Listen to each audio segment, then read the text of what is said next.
Pengemudi ojek daring meninggal dunia tertabrak kendaraan polisi saat pengamanan unjuk rasa di sekitar DPR. Lalu bagaimana caranya bisa meredam situasi yang memanas ini karena kemarahan publik? Kami diskusikan bersama dengan para narasumber.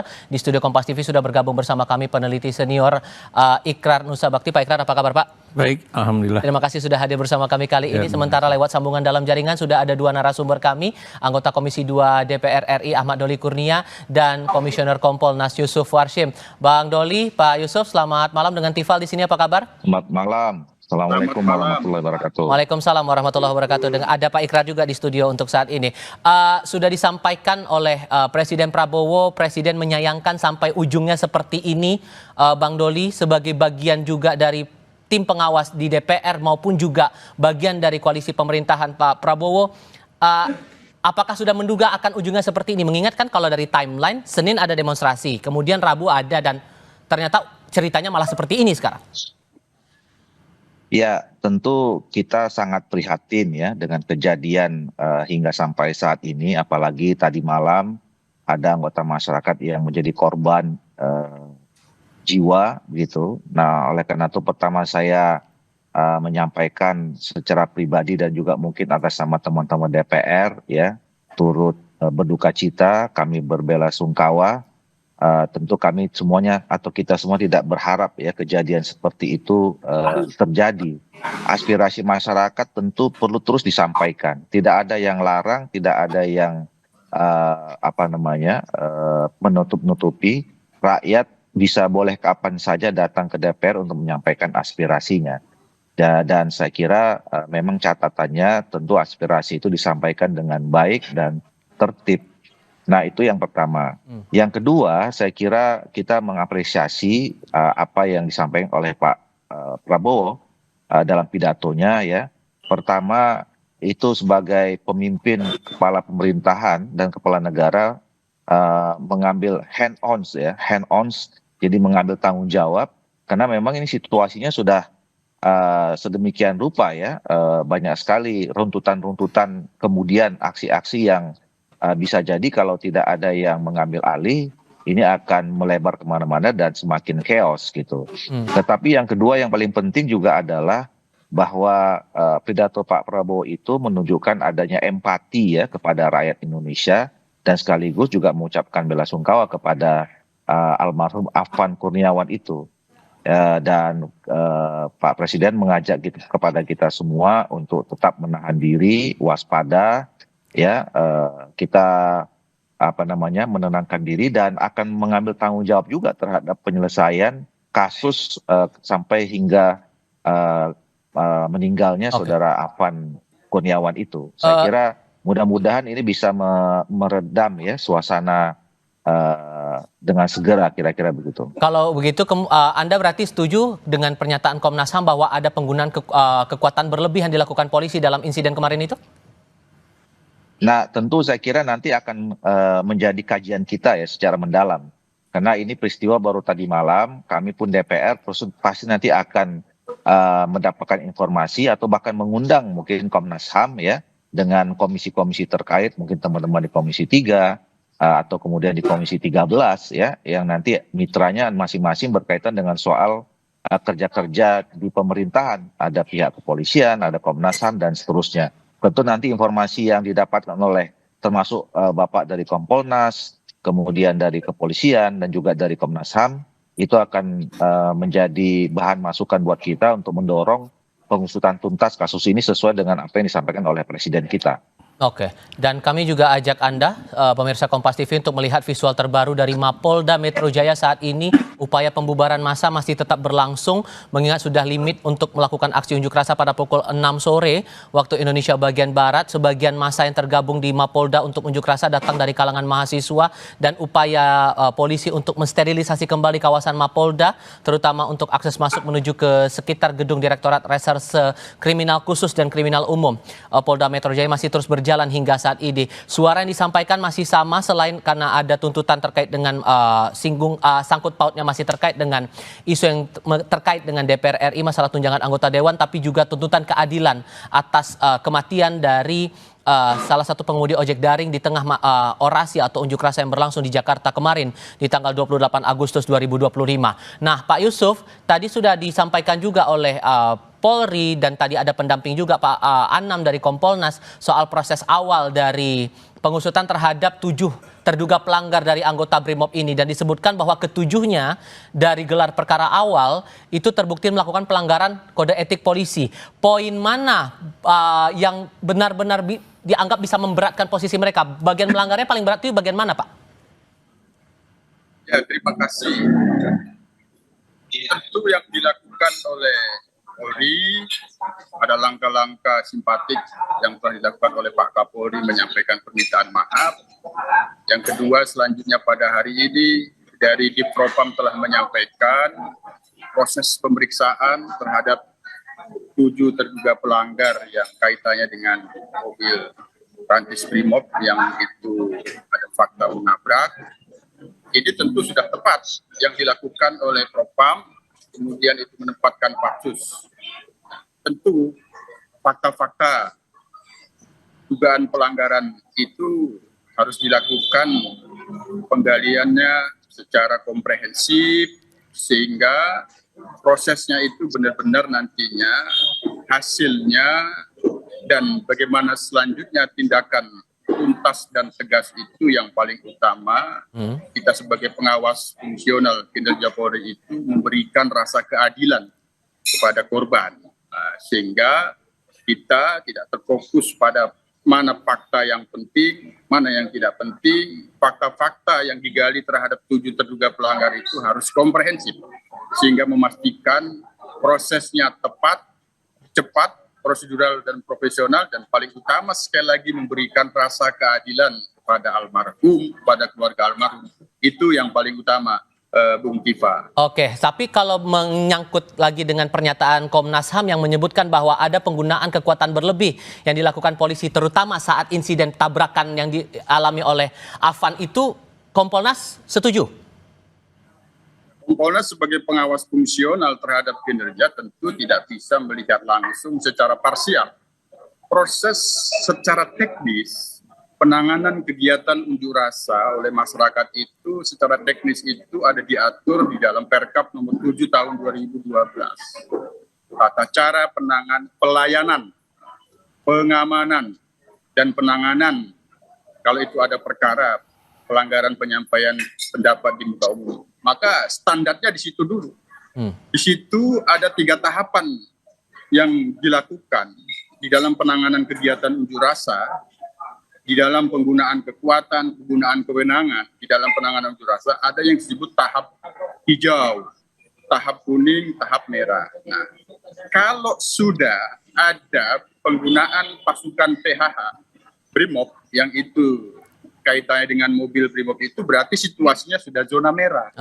Situasi merah itu terjadi indikasi-indikasi pelanggaran hukum, anarkisme, maka di situ sudah masuk pasukan huru-hara, tidak lagi dalam pengendalian Dalmas. Nah, oleh karenanya proses tahapan-tahapan ini tentu untuk bisa menyimpulkan bagaimana tentu harus dilakukan evaluasi secara komprehensif. Apakah situasi hijau, adanya negosiasi kepada Korlap itu sudah dilakukan secara humanis, yang kemudian himbauan-himbauan kepolisian oleh Komandan Dalmas itu telah dilakukan, tetap saja massa melakukan indikasi-indikasi menuju anarkisme sehingga masuk ke zona merah, itu harus dilakukan evaluasi, tidak bisa kita langsung menyimpulkan secara parsial. Nah, ini tugas Kompolnas memastikan itu. Kalau yang Anda cermati juga Prof. Ikrar, ini kan awalnya dari tuntutan massa terkait dengan tunjangan DPR di hari Senin kemarin itu. Ujungnya juga ricuh. Kemudian di hari Rabu ada demonstrasi kembali, ricuh kembali. Tapi ternyata ada peristiwa ini. Berujung seperti ini, benang merah yang Anda tangkap nih, apa yang keliru selama ini? Ya, kalau saya lihat ya, ini yang harus diselidiki. Siapa yang kemudian mengorganisasi demo-demo itu, ya, dan kemudian siapa juga yang memberikan misalnya petasan dengan daya ledak yang tinggi, atau ini karena biar bagaimanapun nih polisi itu kan juga dilemparin dengan petasan yang cukup membahayakan keamanan mereka. Itu satu ya. Kedua ya, apakah kemudian polisi sendiri atau bagian dari intelijen ya itu kemudian tidak melakukan suatu yang disebut dengan velok et exactus. Jadi melakukan suatu kajian kira-kira siapa para pendemo itu dan kemudian apa yang mereka lakukan, misinya apa. Kenapa demikian? Karena kita kan waktu itu juga sudah melihat ya bahwa ada keinginan-keinginan dari kelompok di Republik ini ya yang menginginkan bahwa demo ini nantinya akan bukan cuma rusuh, tapi ada martir. Nah ini yang paling saya nggak suka dengan ada kata martir itu ya. Jadi kayaknya seperti itu ya, dan tidak terjadi pada demo mahasiswa, tapi kemudian malah terjadi pada demo buruh ya. Dan kalau saya lihat juga si pengemudi rantis itu ya, kalau saya lihat, buat apa dia menggunakan kecepatan yang sangat tinggi sehingga kemudian dia nggak bisa menghindar dari pengemudi ojek ojol itu yang sebetulnya dalam posisi yang memang dia ingin menyelamatkan diri, tapi kok malah ditabrak bahkan dilindas sampai meninggal. Ini suatu hal yang juga pertanyaan kita. Dalam satu minggu ini kan demonstrasinya cukup intens begitu, dan sekarang banyak daerah juga menyuarakan hal yang sama, rata-rata lah begitu dalam sepanjang pekan ini. Dan tadi siang sudah ada pernyataan dari Presiden Prabowo menyayangkan ujungnya sampai seperti ini, sementara pemerintah disebutkan oleh Presiden Prabowo menjamin bahwa aspirasi publik bisa terbuka. Silakan menyampaikan aspirasi, bahkan jadi catatan bagi pemerintah soal itu. So melihat pernyataan ini, Anda mengukurnya kadar atensi pemerintah atas insiden ini sejauh mana? Ya, kalau saya lihat Pak Prabowo ya itu sangat bagus dengan pernyataannya tadi pagi yang saya kemudian juga nonton di Kompas TV ya. Itu benar-benar sangat punya atensi yang tinggi ya, dan beliau juga mengatakan bahwa dia menyesali kenapa ini terjadi ya, dan kenapa aparat keamanan kok begitu. Kalau buat saya itu sangat masif dalam melakukan tindakan-tindakan kekerasan ya. Kenapa? Kalau Anda lihat ya, itu kendaraan rantis kemudian ngebut dihadapkan kepada demonstran, tujuannya apa? Itu yang jadi pertanyaan saya kan. Kemudian juga ya kalau Anda perhatikan juga ya, itu penggunaan gas air mata. Kenapa itu juga begitu masif ketika mahasiswa yang ini yang tanggal 27 kemarin atau tanggal 25 ya. Begitu orang-orang mau pulang kok malah kemudian dihadapi oleh polisi sehingga kemudian mereka mundur dan kemudian terjadilah lempar-lemparan, baik itu yang lemparan batu ataupun kemudian lemparan petasan dan sebagainya. Ini yang juga jadi pertanyaan kita. Itu protapnya seperti apa sih polisi gitu loh. Jadi ini yang juga harus dikaji secara menyeluruh ya. Yang saya maksud dikaji secara menyeluruh. Jadi apakah kemudian baik polisi ataupun aparat keamanan di tempat itu tidak melakukan suatu komunikasi dengan para demonstran? Satu. Atau apakah kemudian para pelaku demo atau koordinator demo itu juga kemudian tidak melarang agar mahasiswa itu tidak menggunakan penggunaan yang tadi saya katakan sampai melempar barang-barang begitu ke arah. Bukan cuma barang, itu kan petasan yang gedenya salah alaihim itu. Dan yang diharapkan juga sebetulnya dari unjuk rasa kali ini, Bung Doli, adalah respons dari teman-teman DPR MPR begitu, karena kan dalam sepanjang minggu ini dari hari Senin kemudian kemarin kemudian di hari ini harapannya adalah respons dari teman-teman anggota dewan, tapi kan yang diharapkan justru belum tercapai ini sekarang. Tapi kemudian ada pernyataan juga dari Ketua DPR RI belum lama ini yang merespons lagi insiden ini dan menyebutkan bahwa ini akan jadi momen untuk berbenah. Nah, sejauh mana sesungguhnya merespons insiden yang cukup unjuk rasa yang panjang seperti ini, dan sejauh mana pembenahan itu bakal dilakukan? Jawabnya nanti Bang ya, kita jeda sebentar, kita akan kembali selepas ini.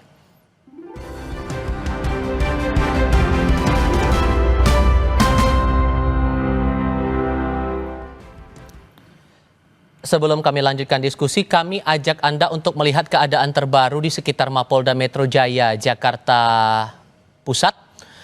Ini keadaan di depan atau di area luar Mapolda Metro Jaya, massa masih berkumpul di sekitar markas polisi sampai dengan saat ini, meskipun kemudian sudah lewat hampir 1 jam limit waktu untuk melakukan orasi atau unjuk rasa di Mapolda Metro Jaya. Massa yang tergabung dari berbagai aliansi, terutama dari kalangan mahasiswa, paling banyak berkumpul di markas Polda Metro Jaya menyuarakan sejumlah aspirasi, termasuk poin yang disoroti untuk saat ini adalah terkait dengan transparansi atas pengusutan kasus kematian seorang pengemudi ojek daring, Afan Kurniawan, yang tertabrak kendaraan taktis milik Brimob Polda Metro Jaya, dan diharapkan ini semua berjalan secara transparan. Polisi tampak ini visual dari 2 sudut gambar berbeda. Di sebelah kiri Anda adalah area luar dari markas Polda Metro Jaya, sementara di sebelah kanan ini adalah visual di dalam Mapolda, persisnya di akses masuk mendekati gedung Ditreskrimum dan Ditreskrimsus Polda Metro Jaya. Polisi berupaya untuk membubarkan massa untuk memastikan keadaan di sekitar Mapolda tetap kembali kondusif karena limit waktunya sudah habis bagi massa untuk melakukan orasi di sekitar markas polisi. Tidak hanya terkonsentrasi di Jakarta Selatan di Mapolda, tapi juga massa masih berkumpul sampai dengan saat ini di kawasan Kuitang, Jakarta Pusat. Kami masih melanjutkan diskusi bersama dengan para narasumber, melanjutkan pertanyaan saya di segmen sebelumnya nih Bang Doli. Harapan yang diinginkan oleh demonstran ini sepanjang demonstrasi pekan ini kan adalah respon, jawaban langsung dari anggota DPR kepada mereka yang sudah bersuara di depan gerbang DPR MPR itu. Tapi kan sampai sekarang belum kedengaran langsung atau terlihat anggota menjawab kegundahan, kegelisahan mereka. Pertanyaan muncul kemudian, menunggu apa Bang sampai ujungnya sampai seperti ini begitu? Iya, tentu kami memberikan apresiasi apapun yang disampaikan oleh masyarakat, ya, rakyat ke DPR. Dan kami menerimanya dengan baik. Nah, tinggal tadi kita coba jelaskan satu-satu. Kalau bicara tentang penyampaian aspirasi soal tunjangan, itu kan sudah dijelaskan, ya. Berapa sebetulnya penerimaan yang diterima oleh DPR. Dan itu bisa juga diakses langsung ke Sekretariat Jenderal. Bahkan pimpinan DPR pernah menyampaikan juga bahwa yang selama ini yang banyak disoroti adalah tunjangan perumahan, itu sudah dijelaskan bahwa itu nanti sampai Oktober 2025. Nah, setelah itu juga tidak akan ada lagi. Dan kenapa itu terjadi sudah dijelaskan juga pada saat itu. Jadi sudah ada respon yang juga sudah disampaikan. Nah, soal kemarin misalnya aspirasi yang disampaikan oleh teman-teman Bapak Ibu buruh, itu tentu juga menjadi catatan kami. Kan kemarin mereka menuntut kenaikan upah, ya, terus kemudian penghapusan outsourcing dan segala macam itu. Nah, itu nanti akan kami bicarakan, akan kami bahas dengan di komisi terkait dengan pemerintah, karena kan itu kan pada akhirnya kebijakan pemerintah yang akan diambil, ya. Nah, tentu nanti akan kami diskusikan hal-hal yang disampaikan itu. Dan memang kan tidak mungkin misalnya kemarin mereka menyampaikan kenaikan upah buruh, ya, terus kita jawab langsung, karena itu juga kan yang bisa memberikan keputusan adalah pemerintah. Kami akan menyampaikan nanti kepada pemerintah. Jadi intinya adalah saya mau sampaikan bahwa sesungguhnya kami ini berupaya, ya, untuk mendengarkan semua aspirasi rakyat Indonesia dan terus memperjuangkan dengan sungguh-sungguh. Bahwa kemudian dalam perjalanannya ada pernyataan, tindak tanduk, sikap, kemudian perilaku yang memang kurang berkenan selama ini oleh rakyat. Ya, seperti yang saya sampaikan, mungkin saya atas sama teman-teman minta maaf kepada seluruh Indonesia. Tentu ini menjadi koreksi kami, introspeksi kami, apalagi kejadian sampai tadi malam dan hari ini, ya, kita tidak menginginkannya. Dan untuk menebus itu semua, kami berjanji tentu akan bekerja lagi dengan baik dan sungguh-sungguh untuk kepentingan rakyat, bangsa, dan negara Indonesia ke depan.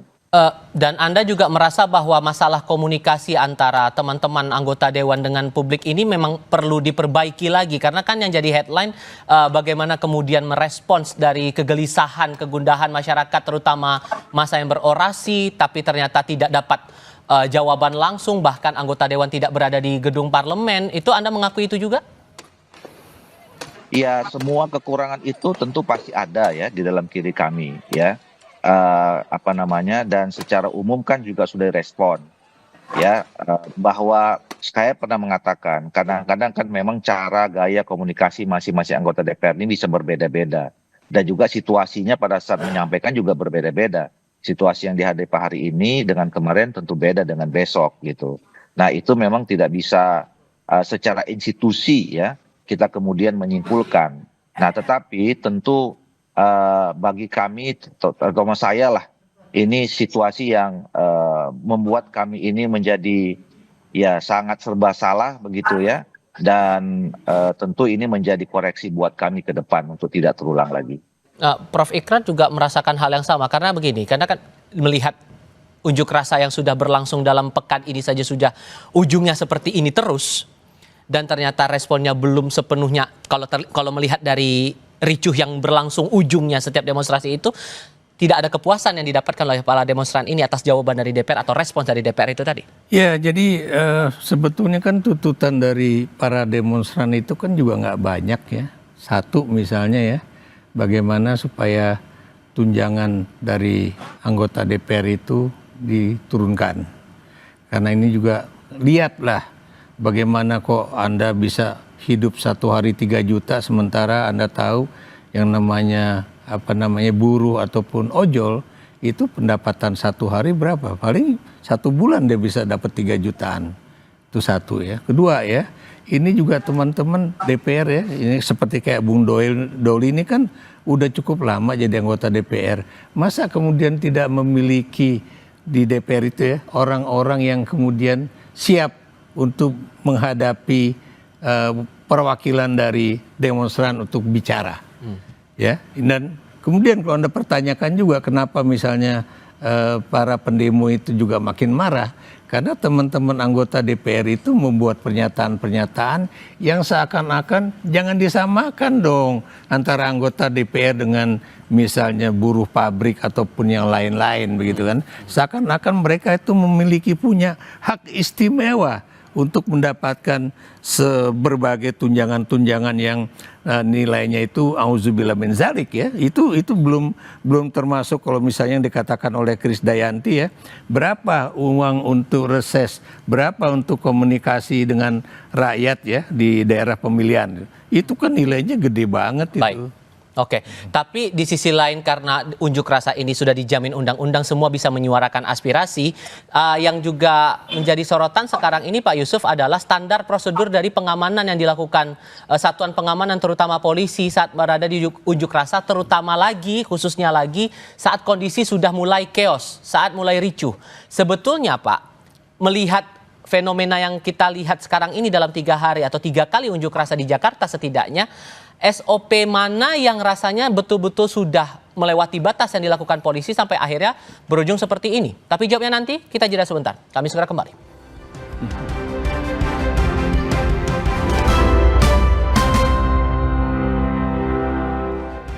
Satu pertanyaan sederhana untuk masing-masing narasumber saya, Pak Yusuf.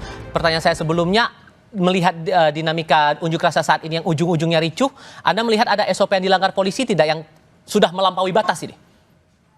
Yang paling penting dan utama saat ini prioritas memberikan rasa keadilan terhadap korban almarhum Afan. Itu dulu harus tuntas dan tegas prosesnya, itu kita awasi secara maksimal. Yang kedua, terkait dengan situasi di dalam data yang ada di kita selama ini, kalau sudah masuk dalam tahap situasi merah, yang itu ada indikasi pelanggaran hukum dan anarkisme, itu tidak bisa memang dipungkiri selalu ada korban. Nah, korban itu tidak hanya juga masyarakat yang melakukan kegiatan unjuk rasa, juga petugas. Nah, oleh karena itu kejadian dengan mobil rantis ini barangkali memang perlu dilakukan evaluasi penggunaan mobil pengurai, karena namanya anggota ketika itu diperintahkan untuk menggunakan itu pada situasi sudah indikasi chaos, tafsirannya kan digunakan kendaraan itu. Baik. Sehingga ini tentu ke depan seiring 7 terduga pelanggaran ini diproses secara tuntas dan tegas, kami sebagai pengawas tentu akan melakukan evaluasi dan penilaian penanganan situasi unjuk rasa yang sudah dalam kategori merah yang itu terjadi chaos, bagaimana meminimalisir korban dan tidak terjadi pelanggaran-pelanggaran termasuk penggunaan mobil rantis seperti pada saat ini yang menimbulkan korban. Itu. Bang Doli, karena kan kembali lagi hulunya dari demonstrasi panjang ini karena masalah tunjangan DPR, suara aspirasi masyarakat yang tidak sesuai dengan keadaan ekonomi saat ini. Anda bilang bahwa terutama mengutip pernyataan Ketua DPR akan memperbaiki lagi, berbenah lagi, wujud konkretnya akan bagaimana? Harapannya kan kita nggak mau lagi terjadi ada demo besar-besaran seperti ini lagi begitu. Ya, tentu nanti akan kami bicarakan ya, akan kita evaluasi secara keseluruhan. Yang pasti bahwa selama ini juga harus dilihat secara objektif. Jangan kemudian gara-gara kejadian 1-2 hari ini kita kemudian dianggap selama ini tidak bekerja. Itu dulu yang paling penting. Nah, kami terus bekerja dan apa yang menjadi aspirasi tentu akan kami serap, akan kami diskusikan, dan kami akan sampaikan kepada pemerintah untuk memberikan yang terbaik buat rakyat Indonesia. Gitu. Oke, so melihat dua fenomena ini Pak, suara publik masalah DPR, kemudian sekarang menuntut keadilan, kita berharap jangan sampai demo besar terulang lagi untuk hari-hari berikutnya. Agar bisa meredam amarah publik ini, siapa melakukan apa? Ya, yang jelas ya, yang semuanya harus melakukan suatu kajian atau kajian kembali ya. Kenapa kemudian demonya bisa jadi kayak begitu? Apakah kemudian polisi juga tahu siapa yang kemudian kelompok-kelompok pendemo itu siapa aja koordinator ya. Tapi buat saya, kalau ini terjadi di negara barat atau apalagi di Jepang, kalau misalnya polisi itu melakukan suatu tindakan yang benar-benar mengakibatkan matinya seseorang, itu nggak ada cara lain ya. Buat saya, itu namanya Kapolri bukan cuma datang ke rumah mengatakan belasungkawa dan sebagainya. Harusnya sebagai tanggung jawab dia sebagai pimpinan mundur. Itu biasanya seperti itu. Dan kalau memang nggak mau mundur, ya Pak Prabowo juga harus mengambil satu tindakan melalui satu kajian yang juga objektif juga ya. Apakah kemudian Kapolri ini masih tetap bisa dipertahankan atau kemudian diganti? Tetap bahwa kemudian unjuk rasa adalah hak siapapun untuk menyuarakan pendapatnya, tapi tetap kita berharap semoga ini kondisinya tetap bisa kondusif karena masih ada hak-hak orang lain yang juga harus tetap kita jaga di tengah unjuk rasa ini. Pak Ikrar, terima kasih. Bang Doli, kemudian Pak Yusuf, terima kasih sudah bergabung bersama kami kali ini. Saya selalu semuanya, selamat malam. Wah, terima kasih. Kami akan segera kembali, tetap di Kompas TV.